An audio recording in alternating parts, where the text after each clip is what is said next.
শিবু, এদিকে শোন। শিবুর স্কুলে যাবার পথে ফটিকদা তাকে প্রায়ই এইভাবে ডাকে। ফটিকদা মানে পাগলা ফটিক। জয়নারায়ণ বাবুদের বাড়ি ছাড়িয়ে চৌমাথার কাজটায় যেখানে একটা পুরনো মরচে ধরা স্টিম রোলার আজ 10 বছর ধরে পড়ে আছে, তার ঠিক সামনেই ফটিকদার ছোট্ট টিনের চালওয়ালা বাড়ি।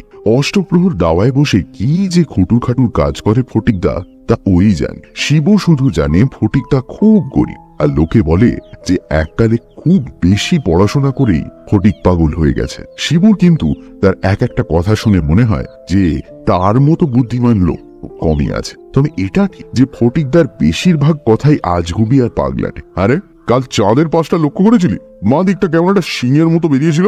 কদিন ধরে কাকগুলো কেমন নাকি নাকি শুনে ডাকছে, শুনেছিস? সব হোলসেল সর্দি লেগেছে। শিবুর হাসিও পায়, আবার মাঝে মাঝে বিরক্তিও লাগে। যেসব কথার কোনো জবাব নেই, যার সত্যি করে কোনো মানে হয় না, সেসব কথা শুনে তো খালি সময় নষ্ট। তাই একদিন ফটিক ডাকলেও শিবু যায় না। আজ সময় নেই ফটিকদা, আরেকদিন আসবো বলে সে শটান চলে যায় স্কুলে। আজও সে ভেবেছিল যাবে না, কিন্তু ফটিকদা আজ যেন একটু বেশি চাপ দিল। তোকে যা বলতে চাই সেটা না শুনলে তোর ক্ষতি হবে। শিবু শুনেছে পাগলারা নাকি মাঝে মাঝে এমন সব সত্যি কথা বলে যা এমনি লোকেদের পক্ষে সম্ভবই না। তাই সে ক্ষতির কথা ভেবে ভয়ে ভয়ে ফটিকদার দিকে এগিয়ে গেল। একটা হুঁকোর মধ্যে ডাবের জল ভরতে ভরতে ফটিক বলল, জনার্দন বাবুকে লক্ষ্য করেছিস? জনার্দন বাবু শিবুদের নতুন অঙ্কের মাস্টার, 3-10 হলো এসেছেন। শিবু বলল, রোজই তো দেখছি, আজও তো প্রথমেই অঙ্কের ক্লাস। ফটিক জিভ দিয়ে ছিক করে একটা বিরক্ত হওয়ার শব্দ করে বলল, দেখা লক্ষ্য করা এক জিনিস নয়, বুঝেছিস? বলতো তুই যে বেল্টটা পরেছিস তাতে কটা ফুটো, শার্টটায় কটা বোতাম, না দেখে বলতো। শিবু কোনোটারই ঠিক মতো জবাব দিতে পারলো না। ফটিক বলল, ও দেখ, তো নিজের জিনিস নিজে পড়ে আছিস, অথচ লক্ষ্যই করিসনি। তেমন জনার্দন বাবুকেও লক্ষ্য করিসনি। তুই কি লক্ষ্য করবো? কোন জিনিসটা? হুঁকোতে কলকে লাগিয়ে গুড়ুক গুড়ুক করে দুটো টান দিয়ে ফটিক বলল, এই দাঁত। দাঁত? দাঁত? দাঁত কি করে লক্ষ্য করব? উনি যে হাসেন না। কথাটা ঠিক, রাগী না হলেও ওরকম গম্ভীর মাস্টার শিবুদের স্কুলে আর নেই। ফটিক বলল, ঠিক আছে, এরপর যেদিন হাসবেন সেদিন ওই দাঁতগুলো খালি লক্ষ্য করিস, তারপর আমায় এসে বলে যাস কি দেখলি। আশ্চর্য ব্যাপার, ঠিক সেই দিনই অঙ্কের ক্লাসে জনার্দন বাবুর একটা হাসির কারণ ঘটে গেল। জ্যামিতি পড়াতে পড়াতে শঙ্করকে চতুর্ভুজ মানে জিজ্ঞেস করাতে শঙ্কর বলল, ঠাকুর স্যার, নারায়ণ স্যার। আর তাই শুনে জনার্দন বাবু খ্যাক খ্যাক করে রাগী হাসি হেসে উঠলেন। আর শিবুর চোখ তৎক্ষণাৎ চলে গেল তার দাঁত দিকে। বিকেলে ফেরার পথে ফটিক তার বাড়ির সামনে পৌঁছে শিবু দেখলে সে হামানদিস্তায় কি যেন ছেঁচছে। শিবুকে দেখে ফটিক বলল, এই ওষুধটা যদি উতরে যায় তো দেখিস বউ রূপের মতো রং চেঞ্জ করতে পারবো। শিবু বলল, ফটিকদা, দেখেছি। কি দেখেছিস? দাঁত। ও, কিরকম দেখলি? এমনি সব ঠিক আছে, খালি পানের দাগ, আর দুটো দাঁত একটু বড়। কোন দুটো? পাশের এইখানে। শিবু আঙুল দিয়ে দেখিয়ে দিল। ওখানে দাঁতকে কি বলে জানিস? কি? সদন্ত, কুকুরে দাঁত। ও, এত বড় কুকুরে দাঁত মানুষের বাড়িতে দেখেছিস এর আগে? না বোধহয়। কুকুরে দাঁত কাদের বড় হয় জানিস? কুকুরে? ইডিয়েট, শুধু কুকুরের কেন, সব মাংসাশী জন্তু জানোয়ারেরই সদন্ত বড় হয়। ওই দাঁত দিয়েই তো কাঁচা মাংস ছিঁড়ে হাড়গোড় চিবিয়ে খায় ওরা, বিশেষ করে হিংস্র জানোয়ারেরা। ও, আর কার বড় হয় সদন্ত?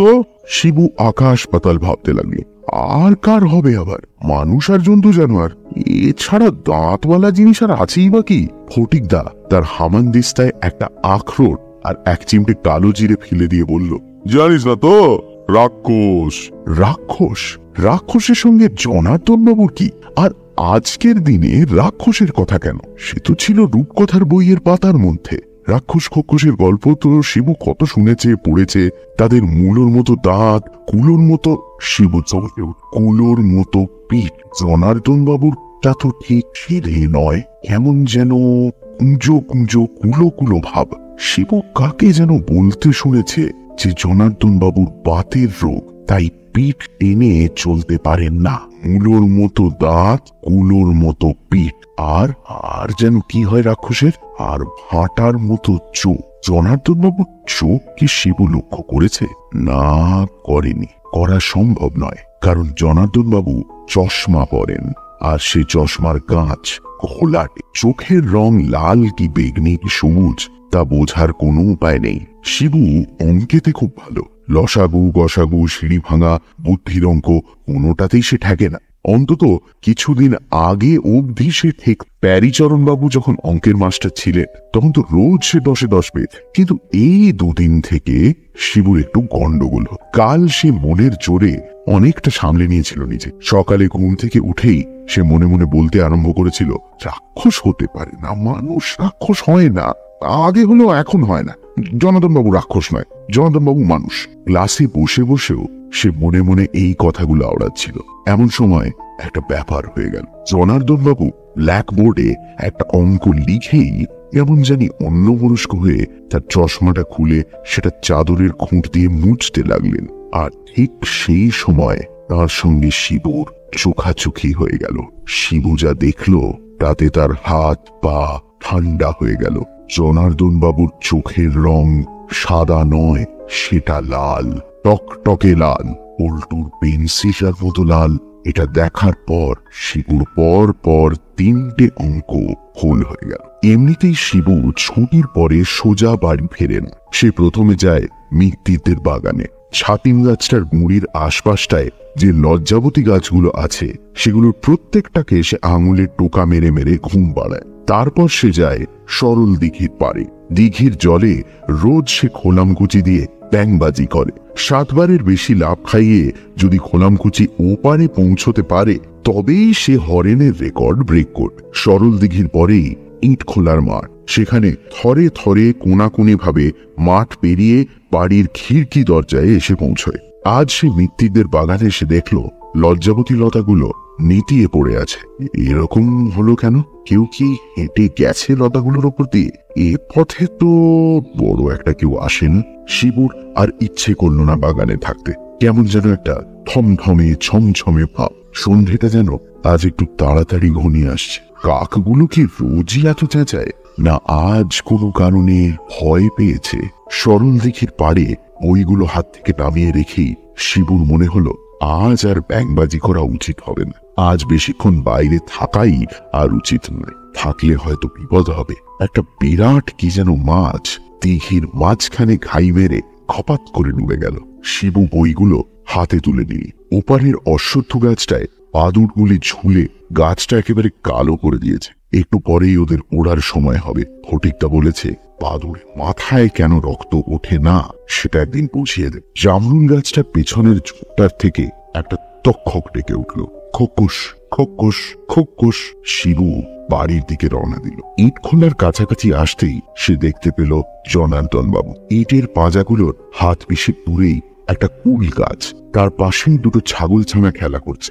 আর জনার্দন বাবু বই আর ছাতা হাতে এক দৃষ্টে ছাগল দুটোর খেলা দেখছেন। শিবু প্রায় নিঃশ্বাস বন্ধ করে কোনো শব্দ না করে একটা ইটের পাঁজার উপর উঠে দুটো ইটের মধ্যিখানের ফাঁক দিয়ে তার মাথাটা যত দূর যায় গড়িয়ে জনার্দন বাবুকে দেখতে লাগলো। সে লক্ষ্য করলো যে ছাগলগুলোকে দেখতে দেখতে জনার্দন বাবু দুবার তার ডান হাতটা উপর করে ঠোঁটের নিচে বুলোলেন।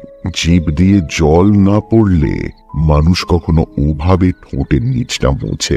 তারপর শিবু দেখলো জনার্দন বাবু উঁচ পাতার মতো করে নিচু।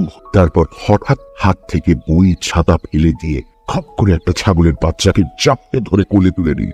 আর সেই সঙ্গে শিবু শুনতে পেল ছাগল ছানার চিৎকার, জনার্দন বাবুর হাসি।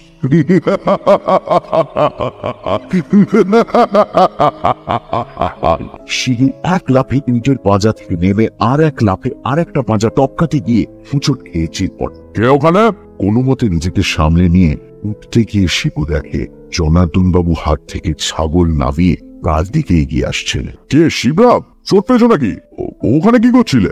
শিবু কথা বলতে গিয়ে দেখলো তার গলা শুকিয়ে গেছে। তার ইচ্ছে করছিল এই জনার্দন বাবুকে জিজ্ঞেস করে, আপনি ওখানে কি করছিলেন? আপনার কোলে ছাগল কেন? আপনার জিভে জল কেন? জনার্দন বাবু শিবুর কাছে এসে বললেন, ধরো আমার হাত ধরো। শিবু কোনো মতে হাত না ধরেই উঠে দাঁড়ালো। তোমার বাড়ি তো কাছেই না? হ্যাঁ স্যার। ওই লাল বাড়িটা কি? হ্যাঁ স্যার। ও আমি যাই স্যার। ও কি রক্ত নাকি? শিবু দেখলো তার হাঁটু ছড়ে গিয়ে সামান্য একটু রক্ত চুইয়ে পড়ছে। আর জনার্দন বাবু এক দৃষ্টে সেই দিকে চেয়ে রয়েছে। আর তার চশমার কাঁচ দুটো জ্বলজ্বল করছে। আমি যাই স্যার। শিবু কোনো মতে বইগুলো খচমচিয়ে মাটি থেকে তুলে নিল। শোনো শিবরাম। জনার্দন বাবু এগিয়ে এসে শিবুর পিঠে একটা হাত রাখলেন। শিবুর বুকে কে যেন দুর্মুষ পিটতে লাগলো। তোমাকে একা পেয়ে ভালোই হয়েছে। একটা কথা তোমায় জিজ্ঞেস করবো ভাবছিলাম, তোমার অঙ্কের ব্যাপারে কোনো অসুবিধা হচ্ছে কি? আজ এত সহজ সহজ অঙ্কে ভুল হলো কেন? যদি কোনো অসুবিধা হয় তো ছুটির পর আমার বাড়িতে এসো না, আমি তোমার দেখিয়ে দেবো।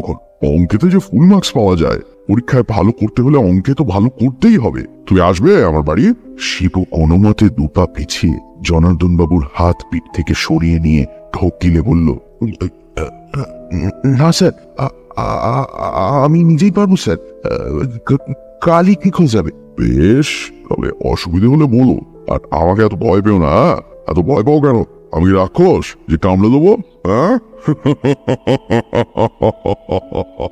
ইট খোলা থেকে এক দৌড়ে বাড়ি ফিরে এসে শিবু দেখল সামনের ঘরে হিরেন জ্যাঠা এসেছেন। হিরেন জ্যাঠা কলকাতায় থাকেন। মাছ ধরার খুব শখ। বাবা আর হিরেন জ্যাঠা প্রায়ই রবিবার রবিবার মাছ ধরতে চলে যান সরল দিঘিতে। এবারও বোধহয় যাবেন, কেননা শিবু দেখল পিঁপড়ের ডিম দিয়ে মাছের চার বানানো রয়েছে। শিবু আরো দেখল যে হিরেন জ্যাঠা এবার বন্দুকও এনেছেন। সোনারপুরের ঝিলে নাকি চখা মারতে যাবেন বাবা আর হিরেন জ্যাঠা। বাবাও বন্দুক চালান, তবে হিরেন জ্যাঠার মতো অত ভালো টিপ নেই। রাত্রের খাওয়া দাওয়া করে শোয়ার ঘরে গিয়ে বিছানায় শুয়ে শিবু ভাবতে লাগলো, জনার্দন বাবু যে রাক্ষস সেই বিষয়ে আর কোনো সন্দেহই নেই তার মনে। ভাগ্যিস ফটিকদা তাকে সাবধান করে দিয়েছিল, না হলে আজকে ইট খোলাতেই হয়তো শিবু আর ভাবতে পারল না। বাইরে ফুটফুটে জ্যোৎস্না, হজুদের বাড়ি অব্দি স্পষ্ট দেখা যাচ্ছে। সামনে শিবুর পরীক্ষা, তাই রাত্রে তাড়াতাড়ি ঘুমিয়ে ভোরে উঠে পড়তে হয় ওকে। বাতি না নি বলে ওর আবার ঘুম আসে না। তবে সে চাঁদনি রাত না হলে আজ সে বাতি জ্বালিয়ে রাখ, কারণ তা না হলে বোধহয় তার ভয়ে ঘুম আসতো না। মা এখনো ঘরে আসেননি। বাবা আর হিরেন জ্যাঠা সবে খেতে বসেছেন। মা তাদের খাওয়াচ্ছেন। জানলার বাইরে জ্যোৎস্নার আলোয় চিকচিকে বেলগাছটার দিকে চেয়ে থাকতে থাকতে শিবুর ঘুম এসে গিয়েছিল। এমন সময় একটা জিনিস দেখে তার ঘুম ছুটে গিয়ে হাতের লোমগুলো খাড়া হয়ে উঠল। দূর থেকে একটা লোক তারই জানলার দিকে এগিয়ে আসছে। লোকটা একটু কুঁজো, আর তার চোখে চশমার কাঁচটা চাঁদের আলোয় চিকচিক করছে।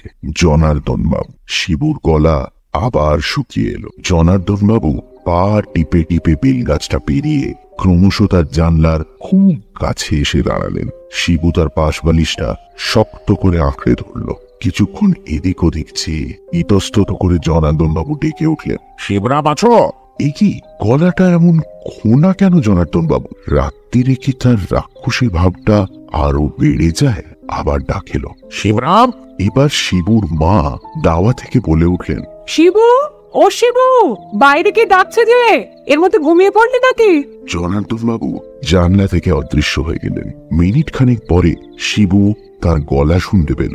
শিবরাম তার জ্যামিতির বইটা ইট খোলায় ফেলে এসেছিল।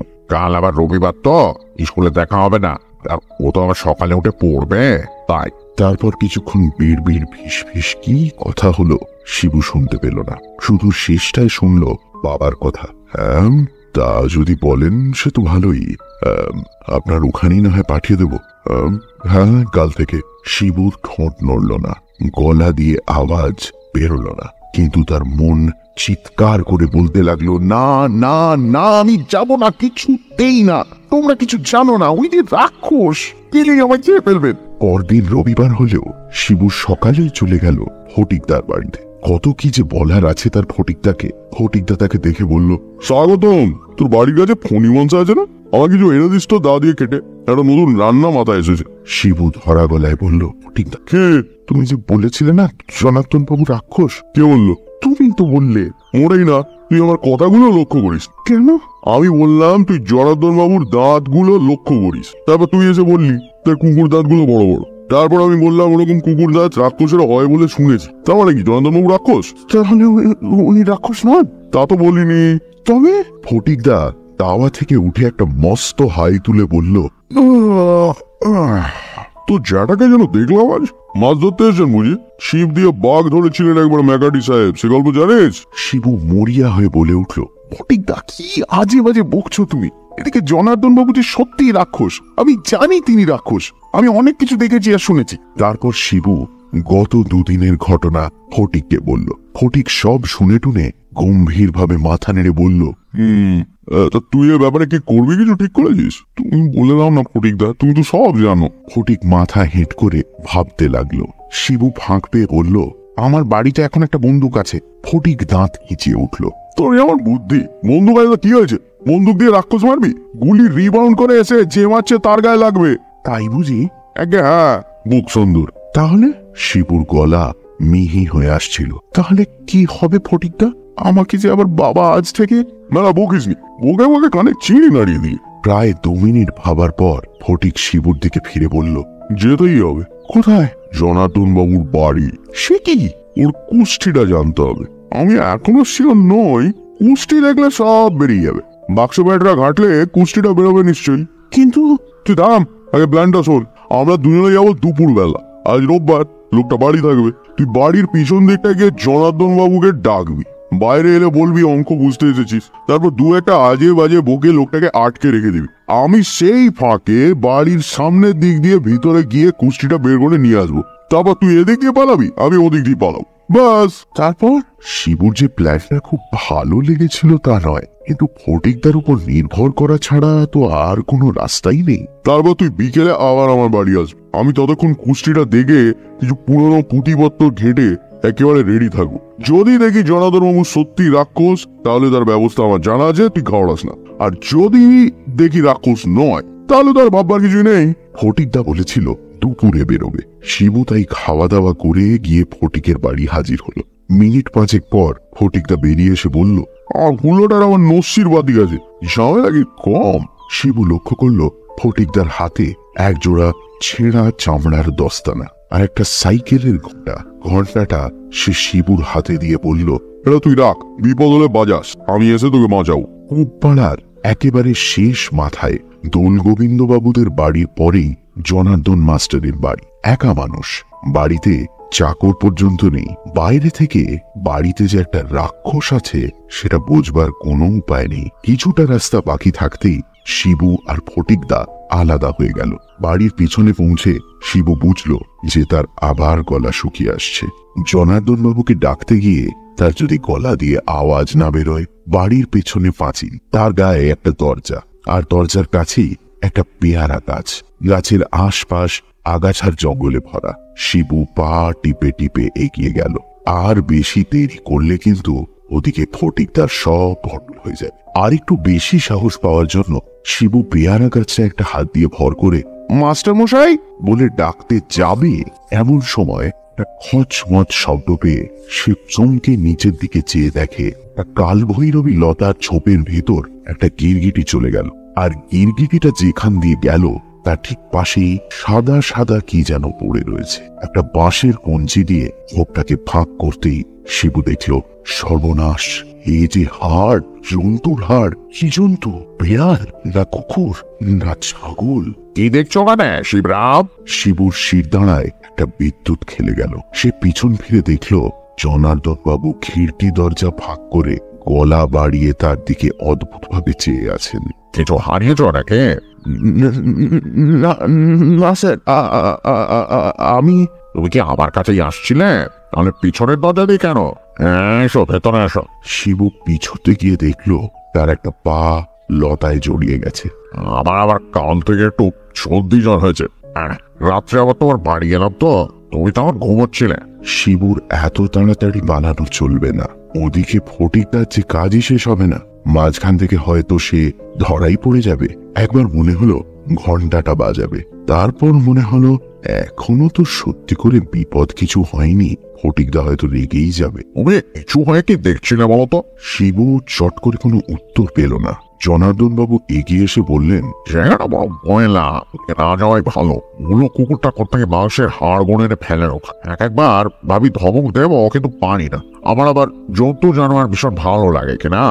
জনার্দন বাবু তার হাতের পিছন দিয়ে ঠোঁটের নিচটা মুছলেন। ওই ভেতরে চলো শিবু, তোমার অঙ্কের ব্যাপারটা আর দেরি নয়। শিবু আজ থাক কাল আসবো বলে উল্টো মুখো হয়ে এক দৌড়ে মাঠ পেরিয়ে, রাস্তা পেরিয়ে, নীলুর বাড়ি, কার্তিকের বাড়ি, হরেনের বাড়ি পেরিয়ে একেবারে শাহবাবুদের বড় বাড়ির গেটের দোয়াকে এসে হাঁপছাড়। আজকের ব্যাপারটা সে কোনোদিন ভুলবে না। তার যে এত সাহস হতে পারে সে নিজেই ভাবতে পারেনি। বিকেল হতে না হতে শিবু ফটিকের বাড়ি হাজির হলো। না জানি কুষ্টি থেকে কি বার করেছে ফটিকদা। শিবুকে দেখেই ফটিক মাথা নাড়ল। সব গোলমাল হয়ে গেছে রে। কেন ফটিকদা, কুষ্টি পাওনি? তা পেয়েছি। তোর অঙ্কের মাস্টার যে রাক্ষস সে বিষয়ে কোনো সন্দেহ নেই। শুধু রাক্ষস নয়, পিরিন্ডি রাক্ষস, সাংঘাতিক ব্যাপার। এরা পুরোপুরি রাক্ষস ছিল 350 পুরুষ আগে, কিন্তু এত তেজ যে এক একটা হাফ রাক্ষস এখনো বেরিয়ে পড়ে এদের মধ্যে। পুরো রাক্ষস তো এখন সভ্য দেশে কোথাও নেই, এক আছে আফ্রিকার কোনো কোনো অঞ্চলে, আর ব্রাজিল, বর্নিও এইসব জায়গায়। তবে হাফ রাক্ষস এখনো কচ্ছিত কয়েকটি সভ্য দেশে পাওয়া যায়। জনার্দন বাবু ওদের মধ্যে একজন। তাহলে গোলমাল কেন? শিবুর গলাটা একটু কেঁপে গেল। ফটিকদা হাল ছেড়ে দিলে সে চোখে অন্ধকার দেখবে। তুমি যে সকালে বললে তোমার ব্যবস্থা জানা আছে। আমার জানা নেই এমন জিনিস নেই। তবে? ফটিকদা একটু গম্ভীর হয়ে গেল, তারপর বলল, মাছের পেটে কি থাকে? এই রে, ফটিকদার আবার পাগলামি আরম্ভ হয়েছে। শিবু এবার কাঁদো কাঁদো হয়ে বলল, ফটিকদা রাক্ষসের কথা হচ্ছিল, তুমি আবার মাছ আনলে কেন? কি থাকে? ফটিক গর্জন করে উঠল, পটকা। ফটিকদার গলা শুনে শিবুর রীতিমতো ভয় লাগতে আরম্ভ করেছিল। তোর মাথা এত কম বিদ্যে দিয়ে তো তুই বকের বকলস্টার লাগাতে পারবি না। শোন, 2.5 বছর বয়সে একটা শ্লোক শিখেছিলাম, এখনো মনে আছে। নর কি বানর কিংবা অন্য জানোয়ার, জেনে রাখো হৃৎপিণ্ডে রহে প্রাণ তার। রাক্ষসের প্রাণ যেন মৎস্যের উদরে, সেই হেতু রাক্ষস সহজে না মরে। তাই তো, শিবু তো কত রূপকথার গল্পে পড়েছে, মাছের পেটে থাকে রাক্ষসের প্রাণ। এটা তো তার মনে হওয়া উচিত ছিল। শ্লোকটা আওড়ে ফটিক বলল, দুপুরে যখন গেলি ওর বাড়ি, জনার্দন রাক্ষসকে কেমন দেখলি? বলল, সর্দি জ্বর হয়েছে। হবেই তো। ফটিকদার চোখ জল জল করে উঠল। হবে না? প্রাণ নিয়ে টানাটানি, যেই কাতলাটা উঠেছে ছিপে অমনি জ্বর হবে। তারপর শিবুর দিকে এগিয়ে এসে তার শার্টের সামনেটা খপ করে হাতের মুঠোয় খামচে ধরে ফটিকদা বলল, এখনো সময় আছে। তোর জ্যাঠা এই 1/2 ঘন্টা আগে সরল দিঘির ওই আধমনি কাতলাটা ধরে নিয়ে বাড়ি ফিরেছে। আমি দেখেই আন্দাজ করেছি ওটার পেটের মধ্যেই আছে জনার্দন রাক্ষসের প্রাণ। এখন জ্বরের কথাটা শুনে আরো শিওর মনে হচ্ছে। ওই মাছটাকে চিরে দেখতে হবে। কিন্তু সেটা কি করে হবে ফটিকদা? সহজে হবে না, তোরই উপর নির্ভর করছে। আর এটা না করতে পারলে যে তোর কি বিপদ হতে পারে সেটা ভাবতেও আমার গাম ছুটছে। ঘণ্টাখানেক পরে শিবু একটা দড়ির মাথায় সরল দিঘির আধমনি কাতলাটা বেঁধে সেটাকে হিঁচড়ে হিঁচড়ে হাঁপাতে হাঁপাতে ফটিকদার বাড়ির সামনে এসে হাজির হলো। ফটিক বলল, কেউ জানতে পারেনি তো? শিবু বলল, না, বাবা চান করছিলেন, জ্যাঠামশাই শ্রীনিবাসকে দিয়ে দলাই মলাই করাচ্ছিলেন, আর মা সন্ধে দিচ্ছিলেন। নারকলের দড়ি খুঁজতে দেরি হলো। যা ভারী! কুচ পরোয়ানে মাসল হবে। ফটিক মাছ নিয়ে ভেতরে চলে গেল। শিবু ভাবল, কি আশ্চর্য বুদ্ধি আর জ্ঞান ফটিকদার। ওর জন্যই বোধহয় শিবু এ যাত্রা রক্ষা পাবে। হে ভগবান, জনার্দন রাক্ষসের প্রাণটা যেন থাকে মাছটার পেটে। মিনিট 10 পরে ফটিক বেরিয়ে এসে শিবুর দিকে হাত বাড়িয়ে বলল, নে, এটা হাতছাড়া করবি না কখনো। রাত্রে বালিশের নিচে নিয়ে শুবি। স্কুলে যাওয়ার সময় প্যান্টের বাঁ পকেটে নিয়ে নিবি। এটা হাতে থাকলে রাক্ষস কেঁচো, আর হামানদিস্তায় গুঁড়িয়ে ফেললে রাক্ষস ডেড। আমার মতে গুঁড়োবার দরকার নেই, হাতে রাখলেই যথেষ্ট। কারণ অনেক সময় দেখা গেছে পিরিন্ডি রাক্ষস 54 বছর বয়সের পর থেকে পুরো মানুষ হয়ে গেছে। তোর জনার্দন মাস্টারের বয়স এখন 53 বছর 11 মাস 26 দিন। শিবু এবার সাহস করে তার হাতের তেলোর দিকে চেয়ে দেখল। একটা ভিজে ভিজে মিছরির দানার মতো পাথর নতুন ওঠা চাঁদের আলোয় চকচক করছে। পাথরটাকে পকেটে নিয়ে শিবু বাড়ির দিকে ঘুরল। পেছন থেকে ফটিকদা বলল, হাতে আসতে গন্ধ রয়েছে তোর, ভালো করে ধুয়ে নিস, আর বোকা ছেড়ে থাকিস তাহলে ধরা পড়ে যাবি। পরদিন অঙ্কের ক্লাসে জনার্দন বাবু ঠিক ঢোকবার আগে একটা হাঁচি দিলেন, আর তারপরেই চৌকাঠে ঠোক্কর খেয়ে তার জুতোর শুকতলা হা হয়ে গেল। শিবুর বাঁ হাত তার প্যান্টের বাঁ পকেটের ভেতর। ক্লাসের শেষে শিবু অনেক দিন পরে অঙ্কে 10-এ 10 পেল।